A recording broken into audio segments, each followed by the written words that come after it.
ఓం శాంతి. ఈరోజు Murali date 25 July 2025. బాబా చెప్తున్నారు, మధురమైన పిల్లలు, బాగా చదువుకుని మీ అంతటకు మీరే రాజ్య తిలకం దిద్దుకోవాలి. ఈ ఒకే చింతనలో సదా ఉండాలి. చదువు ద్వారానే రాజ్యం లభిస్తుంది.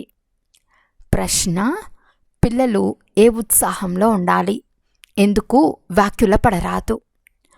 జవాబు: ఈ లక్ష్మీనారాయణుల వలె అవ్వాలనే ఉల్లాసం మీకు సదా ఉండాలి. దీని కొరకు పురుషార్థం చేయాలి. ఎప్పుడూ దుఃఖితులుగా అవ్వరాదు. ఎందుకంటే చదువు చాలా సహజమైనది. ఇంట్లో ఉంటూ కూడా చదవచ్చు. దీనికి ఎలాంటి ఫీజు లేదు. కానీ ధైర్యం తప్పకుండా ఉండాలి. పాట: మీరే మాతాపితలు. ఓం శాంతి.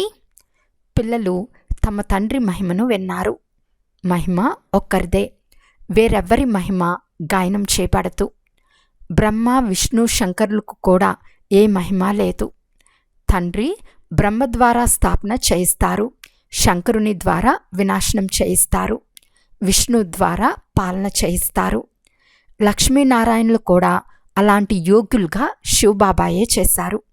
మహిమంతా వారిదే. వారిది తప్ప ఇంకెవ్వరి మహిమను గాయనం చేయాలి? లక్ష్మీనారాయణను అలా తయారు చేసే టీచర్ లేనట్లయితే వారు కూడా ఇలా తయారయ్యేవారు కాదు. వారి తర్వాత రాజ్యపాలన చేసే సూర్యవంశీయులకు మహిమ ఉంది. తండ్రి సంగం యుగంలో రానట్లయితే వీరికి రాజ్యం కూడా లభించి ఉండదు. వేరెవ్వరికి మహిమ లేదు. విదేశీయులు మొదలైన వారెవ్వరిని మహిమ చేయాల్సిన అవసరం లేదు. మహిమంతా ఒక్కరిదే, వేరెవ్వరికీ లేదు. ఉన్నతాతి ఉన్నతమైన వారు శివబాబా మాత్రమే. వారి నుండే ఉన్నత పదవి లభిస్తుంది. కనుక వారిని బాగా స్మృతి చేయాలి కదా. స్వయాన్ని రాజుగా చేసుకునేందుకు స్వయమే చదువుకోవాలి. బ్యారిస్టరీ చదువుకునేవారు చదువు ద్వారా స్వయాన్ని బ్యారిస్టర్గా చేసుకుంటారు కదా. శివబాబా మనల్ని చదివిస్తున్నారు అని మీకు తెలుసు. ఎవరైతే బాగా చదువుతారో వారే ఉన్నత పదవిని పొందుతారు. చదవని వారు పదవిని పొందలేరు. చదువు కొరకు శ్రీమతం లభిస్తుంది. పావనంగా అవ్వటం ముఖ్యమైన విషయం. ఈ చదువు ఈ సమయంలో అందరూ తమో ప్రధానంగా పతితులుగా ఉన్నారని మీకు తెలుసు. మంచి మనుషులు, చెడ్డ మనుషులు ఉండనే ఉంటారు. పవిత్రంగా ఉండేవారిని మంచివారని అంటారు. బాగా చదివి గొప్ప వ్యక్తులుగా అయినప్పుడు మహిమ ఉంటుంది. కానీ అందరూ పతితులే. పతితులే పతితులను మహిమ చేస్తారు. సత్యుగంలో పావనులుంటారు. అక్కడ ఎవరూ ఎవరిని మహిమ చేయరు. ఇక్కడ పవిత్ర సన్యాసులు కూడా ఉన్నారు, అపవిత్ర గృహస్థులు కూడా ఉన్నారు. కనుక పవిత్రుల మహిమ గాయనం చేయబడుతుంది. అక్కడ యథా రాజా రాణి తదా ప్రజలు. పవిత్రులు అపవిత్రుల్ని చెప్పేందుకు అక్కడ వేరే ఏ ధర్మము ఉండదు. ఇక్కడైతే కొందరు గృహస్థుల మహిమను కూడా గానం చేస్తూ ఉంటారు. వెళ్ళి ముసల్మాన్లకు కూడా శిష్యులుగా అవుతారు. అటువంటి వారికి ఆ ముస్లింలే ఖుదా సమానం. వారే దేవుడు. కానీ అల్లాను పతిత పావనుడు, ముక్తిదాత, మార్గదర్శకుడు అని అంటారు. అందరూ పతిత పావనులు ఎలా అవ్వగలరు? ప్రపంచంలో ఎంత గాఢాంధకారం ఉంది. ఇప్పుడు పిల్లలైన మీరు అర్థం చేసుకున్నారు. కనుక మేము చదివి స్వయం రాజులుగా అవ్వాలని చింత ఉండాలి. ఎవరైతే బాగా పురుషార్థం చేస్తారో వారే రాజ్య తిలకాన్ని పొందుతారు. మేము కూడా ఈ లక్ష్మీనారాయణుల వలె అవుతామని పిల్లల్లో ఉల్లాసం ఉండాలి. ఇందులో తికమక పడే అవసరం లేదు. పురుషార్థం చేయాలి, దుఃఖపడరాదు. ఈ చదువు ఎటువంటిది అంటే మంచం పైన పడుకుని కూడా చదవచ్చు. విదేశంలో ఉంటూ కూడా చదవచ్చు. ఇంట్లో ఉంటూ కూడా చదవచ్చు. ఈ చదువు ఇంత సహజమైనది. శ్రమపడి మీ పాపాలను సమాప్తం చేసుకోవాలి. ఇతరులకు కూడా అర్థం చేయించాలి. ఇతర ధర్మాల వారికి కూడా మీరు అర్థం చేయించవచ్చు. ఎవరికైనా మీరు ఆత్మలు అని తెలిపించాలి. ఆత్మల స్వధర్మం ఒక్కటే. ఇందులో ఏ వ్యత్యాసమూ ఉండచాలదు. శరీరాల నుండే అనేక ధర్మాలు వస్తాయి. ఆత్మల ధర్మం అయితే ఒక్కటే. అందరూ ఒకే తండ్రి సంతానమే. ఆత్మలను బాబా దత్తు తీసుకున్నారు. అందుకే బ్రహ్మ ముఖవంశావళి అని మహిమ చేస్తారు. ఆత్మల తండ్రి ఎవరో ఎవరికైనా అర్థం చేయించవచ్చు. మీరు నింపించే ఫారంలో చాలా అర్థం ఉంది. తండ్రి అయితే తప్పకుండా ఉన్నారు కదా, వారిని స్మృతి కూడా చేస్తారు. ఆత్మ తన తండ్రిని స్మృతి చేస్తుంది. ఈ రోజుల్లో భారతదేశంలో ఎవరినైనా ఫాదర్ అని అనేస్తారు, మేయర్ను కూడా ఫాదర్ అని అంటారు. కానీ ఆత్మల తండ్రి ఎవరో ఇది మాత్రం ఎవరికీ తెలియదు.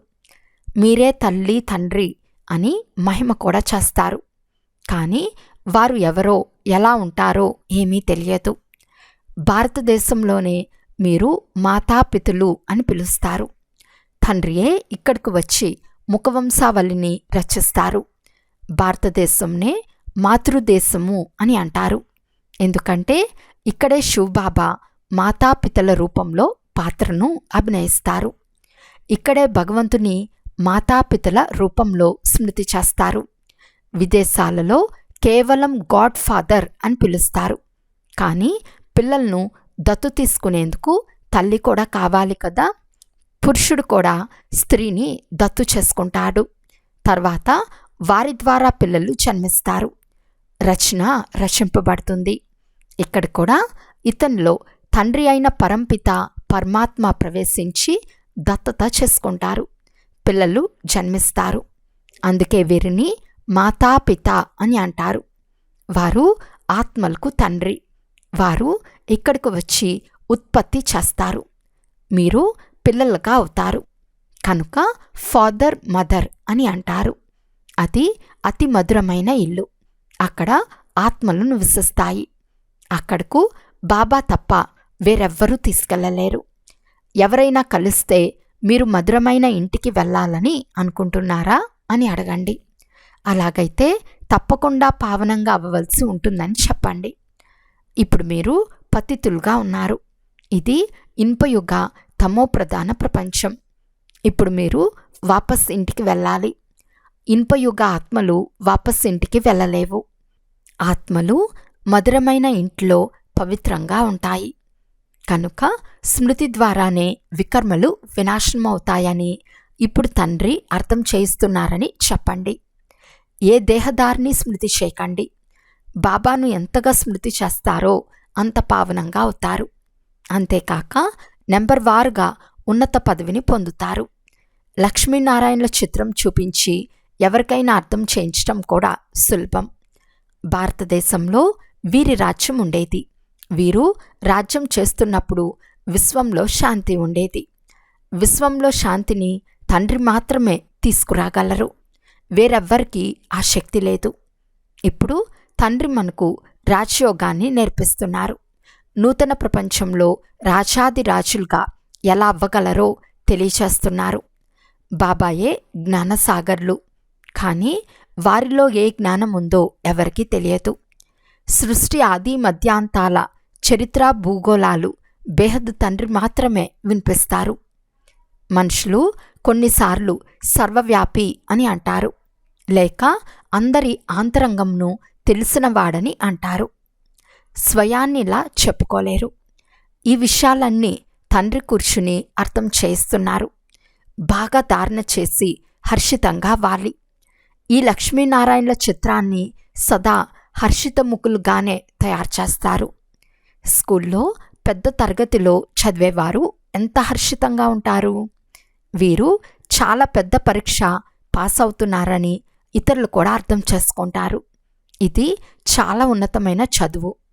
ఫీజు మొదలైనవి ఏవీ అవసరం లేదు. కేవలం ధైర్యం కావాలి. స్వయాన్ని ఆత్మ అని భావించి తండ్రిని స్మృతి చేయాలి. ఇందులోనే మాయ విఘ్నాలను కలిగిస్తుంది. పవిత్రులు కండి అని తండ్రి చెప్తున్నారు. తండ్రితో ప్రతిజ్ఞ చేసి మళ్ళీ ముఖం నల్లగా చేసుకుంటారు. అనగా వికారాలకు వశమవుతారు. మాయ చాలా శక్తివంతమైనది. ఫెయిల్ అయ్యారంటే వారి పేరు మహిమ చేయబడదు. ఫలానా ఫలానా వారు ప్రారంభం నుండి చాలా బాగా నడుస్తున్నారు అని మహిమా గాయనం చేయబడుతుంది. మీ కొరకు మీరే పురుషార్థం చేసి రాజధాన్ని ప్రాప్తి చేసుకోవాలని తండ్రి చెప్తున్నారు. చదువు ద్వారా ఉన్నత పదవిని పొందుకోవాలి. ఇది రాజయోగం, ప్రజాయోగం కాదు. కానీ ప్రజలుగా కూడా అవుతారు కదా. వీరు ఏ పదవికి యోగ్యులుగా అవుతారని ముఖం ద్వారా, సర్వీస్ ద్వారా తెలిసిపోతుంది. ఇంట్లో విద్యార్థి నడవడికల ద్వారా మొదటి నంబర్లో వస్తాడా, 3వ నంబర్లో వస్తాడా అని అర్థం చేసుకుంటారు కదా. ఇక్కడ కూడా అలాగే అంతిమంలో పరీక్ష పూర్తి అయినప్పుడు మీకు అంతా సాక్షాత్కారం అవుతుంది. సాక్షాత్కారం అవ్వటంలో సమయం పట్టదు. తర్వాత నేను పాస్ కాలేదని సిగ్గుపడతారు. పాస్ కాని వారిని ఎవరు ప్రేమిస్తారు? మనుషులు సినిమా చూచటంలో చాలా సంతోషం అనిపిస్తారు. కానీ బయోస్కోప్ నెంబర్ 1 మురికిగా తయారు చేసేదని తండ్రి చెప్తారు. దానిని చూసేవారు చాలా వరకు ఫెయిల్ అయ్యి పడిపోతారు. కొందరు స్త్రీలకు కూడా సినిమాలు చూడకపోతే నిద్ర పట్టదు.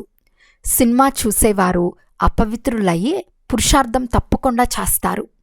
ఇక్కడ ఏం జరుగుతూ ఉందో, ఎందులో మనుషులు సంతోషం ఉందని అనుకుంటున్నారో అదంతా దుఃఖంనిచ్చేదే.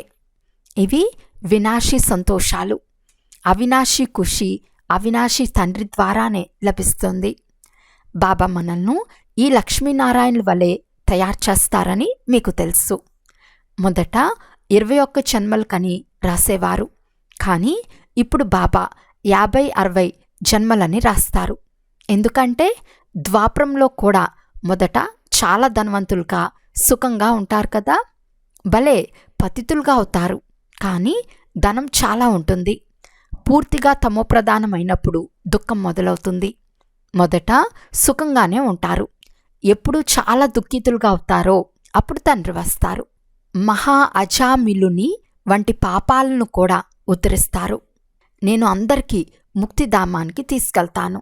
అంతేకాక సత్యుగ రాజ్యంను కూడా మీకు ఇస్తానని తండ్రి చెప్తారు. సర్వులకు కళ్యాణం జరుగుతుంది కదా. శాంతిధామానికి గాని సుఖధామానికి గాని అందరినీ తమ తమ గమ్యాలకు చేరుస్తారు. సత్యుగంలో అందరికీ సుఖం ఉంటుంది. శాంతిధామంలో కూడా సుఖంగా ఉంటారు. విశ్వంలో శాంతి నెలకొనాలని అంటారు. ఈ లక్ష్మీనారాయణల రాజ్యం ఉన్నప్పుడు విశ్వంలో శాంతి ఉండేది కదా. దుఃఖమనే మాటే ఉండదు. దుఃఖం కానీ అశాంతి కానీ ఉండదని చెప్పండి. ఇక్కడైతే ఇంటింట్లో అశాంతే ఉంది. అన్ని దేశాల్లో అశాంతే ఉంది. పూర్తి విశ్వంలోనే అశాంతి ఉంది. ఎన్ని ముక్కలు ముక్కలైపోయింది. ఎన్ని విభజనలు. 100 మైళ్ళకు ఒక్క భాష ఉంటుంది. ఇప్పుడు భారతదేశపు ప్రాచీన భాష సంస్కృతం అని అంటారు. ఇప్పుడు ఆది సనాతన ధర్మం గురించే తెలియనప్పుడు ఇది ప్రాచీన భాష అని ఎలా చెప్పగలరు? ఆది సనాతన దేవీ దేవతా ధర్మం ఎప్పుడు ఉండేదో మీరు చెప్పగలరా? మీలో కూడా నెంబర్వారుగా ఉన్నారు. కొందరు మందబుద్ధి గలవారు కూడా ఉన్నారు. వీరు రాతి బుద్ధి లాంటి వారని చూస్తూనే అర్థమైపోతుంది. ఓ భగవంతుడా, వీరి బుద్ధికి వేయబడిన తాళంను తెరవండని అజ్ఞాన కాలంలో కూడా అంటారు కదా. పిల్లలైన మీ అందరికీ బాబా జ్ఞాన ప్రకాశంను ఇస్తున్నారు. దాని ద్వారా తాళం తెరవబడుతూ ఉంటుంది. అయినా కొందరు బుద్ధి తెరుచుకోదు. బాబా, మీరు బుద్ధివంతుల బుద్ధి, మా పతి బుద్ధికి వేయబడిన తాళం తెరవండి అని అంటారు. నేను ఒక్కొక్కరి బుద్ధికి వేయబడిన తాళాన్ని కూర్చుని తెరిచేందుకు రాలేదని బాబా చెప్తారు. అందరి బుద్ధి తెరవబడినట్లయితే అందరూ మహారాజా మహారాణులుగా అవుతారు. నేనెలా అందరి తాళాన్ని తెరవగలను? వారు సత్యుగంలో వచ్చే అవకాశమే లేనప్పుడు నేనెలా తాళాన్ని తెరవగలను? డ్రామానుసారం సమయానుసారం వారి బుద్ధి తాళం తెరవబడుతుంది. నేనెలా తెరుస్తాను? డ్రామా పైన కూడా ఆధారపడి ఉంది కదా. అందరూ పూర్తిగా పాస్ అవ్వలేరు. స్కూల్లో కూడా నెంబర్వారుగా ఉంటారు. ఇది కూడా చదివే. ప్రజలు కూడా తయారవ్వాలి. అందరి తాళం తెరిచినట్లయితే ప్రజలు ఎక్కడి నుండి వస్తారు? ఆ నియమమే లేదు. పిల్లలైన మీరు పురుషార్థం చేయాలి. ప్రతి ఒక్కరి పురుషార్థం ద్వారా తెలుసుకోవచ్చు. ఎవరైతే బాగా చదువుతారో వారిని అన్ని స్థానాలకు పిలుస్తూ ఉంటారు. ఎవరెవరు బాగా సర్వీస్ చేస్తున్నారో బాబాకు తెలుసు. పిల్లలు బాగా చదవాలి, బాగా చదివితే ఇంటికి తీసుకెళ్తాను, మళ్ళీ స్వర్గంలోకి పంపిస్తాను. చదువుకుంటే శిక్షలు చాలా కఠినంగా ఉంటాయి, పదవి కూడా భ్రష్టమైపోతుంది. విద్యార్థులు టీచర్ను ప్రత్యక్షం చేయాలి. స్వర్ణిమ యుగంలో పారస్ బుద్ధి ఉండేది, ఇప్పుడు ఇనుప యుగం కనుక ఇక్కడ స్వర్ణిమ యుగ బుద్ధి ఎలా ఉంటుంది? ఒకే రాజ్యం, ఒకే ధర్మం ఉన్నప్పుడు విశ్వంలో శాంతి ఉండేది. భారతదేశంలో వీరి రాజ్యం ఉన్నప్పుడు విశ్వంలో శాంతి ఉండేదని మీరు వార్తాపత్రికల్లో కూడా ప్రచురించవచ్చు. చివరికి తప్పకుండా అర్థం చేసుకుంటారు. పిల్లలైన మీ పేరు ప్రసిద్ధమవ్వాలి. ఆ చదువులో అనేక పుస్తకాలు మొదలైనవి చదువుతారు. ఇక్కడ అటువంటిది ఏమీ లేదు. చదువు చాలా సులభం. పోతే స్మృతిలో మంచి మంచి మహారథులు కూడా ఫెయిల్ అవుతారు. స్మృతి పదును లేకుంటే జ్ఞాన ఖడ్గం ఉపయోగపడదు. చాలా స్మృతి చేసినట్లయితే పదును వస్తుంది. భలే బంధనంలో ఉండి కూడా స్మృతి చేస్తూ ఉంటే చాలా లాభం ఉంటుంది. ఎప్పుడు బాబాను చూసి కూడా ఉండరు, స్మృతిలోనే ప్రాణం వదిలేస్తారు. కనుక చాలా మంచి పదవి పొందుకోగలరు. ఎందుకంటే చాలా స్మృతి చేస్తారు. తండ్రి స్మృతిలో ప్రేమతో కన్నీరు కారుస్తారు. ఆ కన్నీరు ముత్యాలుగా అవుతాయి. అచ్చా, మధురాతి మధురమైన అపురూపమైన పిల్లలకు మాతాపిత బాప్తాతాల ప్రియ స్మృతులు మరియు గుడ్ మార్నింగ్. ఆత్మిక పిల్లలకు ఆత్మిక తండ్రి నమస్తే. ఆత్మిక తండ్రికి ఆత్మిక పిల్లల యొక్క ప్రియ స్మృతులు మరియు నమస్తే నమస్తే నమస్తే. ధారణ కొరకు ముఖ్య సారము. ఫస్ట్ పాయింట్, మీ కొరకు మీరే పురుషార్థం చేసి ఉన్నత పదవిని పొందాలి.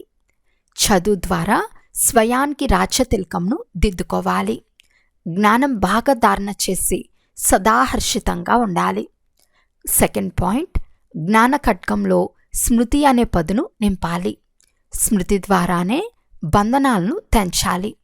ఎప్పుడూ చెడు సినిమాలు చూసి మీ సంకల్పాలను అపవిత్రంగా చేసుకోరాదు. వరదానము, లౌకికాన్ని అలౌకికంలోకి పరివర్తన చేసి అన్ని బలహీనతల నుండి ముక్తంగా అయ్యే మాస్టర్ సర్వశక్తివాన్ భవ. ఎవరైతే మాస్టర్ సర్వశక్తివంతులు నాలెడ్జ్ఫుల్ ఆత్మలుగా ఉంటారో వారు ఎప్పుడూ ఏ బలహీనత లేక సమస్యలకు వశీభూతులు కావరు. ఎందుకంటే అమృతవేళ నుండి వారు ఏం చూస్తారో, ఏం వింటారో, ఆలోచిస్తారో లేక కర్మలు చేస్తారో వాటిని లౌకికం నుండి అలౌకికంలోకి పరివర్తన చేసేస్తారు. ఏ లౌకిక వ్యవహారంనైనా నిమిత్తంగా చేస్తూ అలౌకిక కార్యం సదా స్మృతిలో ఉంటే ఏ విధమైన మాయవీ వికారాలకు వశీభూతమైన వ్యక్తి యొక్క సంస్కారంతో స్వయం వశీభూతం అవ్వరు. తమోగుని వైబ్రేషన్లో కూడా సదా కమల్ పుష్ప సమానంగా ఉంటారు. లౌకిక బురదలో ఉంటూ కూడా దాని నుండి భిన్నంగా అంటే అతీతంగా ఉంటారు. స్లోగన్, అందరినీ సంతుష్టపరుస్తే పురుషార్థంలో హై జంప్ జరుగుతుంది. అవ్యక్త సూచన, సంకల్పాల శక్తిని జంప్ చేసుకొని శ్రేష్టమైన సేవకు నిమిత్తులుగా అవ్వండి. సంకల్ప శక్తిని జమ చేసుకోవాలి అంటే ఏ విషయాన్ని చూసినా విన్నా సెకండ్లో ఫుల్ స్టాప్ పెట్టి అభ్యాసం చేయండి. ఒకవేళ సంకల్పాల్లో ఎందుకు ఏమిటి అనే ప్రశ్నలు క్యూను తయారు చేసి వ్యర్థరచనను రచిస్తే దాన్ని పాలన చేయాల్సి వస్తుంది. సంకల్పము, సమయము, శక్తి అందులో ఖర్చు అవుతూ ఉంటుంది. అందువలన ఇప్పుడు ఈ వ్యర్థరచన యొక్క బర్త్ కంట్రోల్ చేయండి. అప్పుడు బేహద్ సేవకు నిమిత్తంగా అవ్వగలరు. అచ్చా, ఓం శాంతి.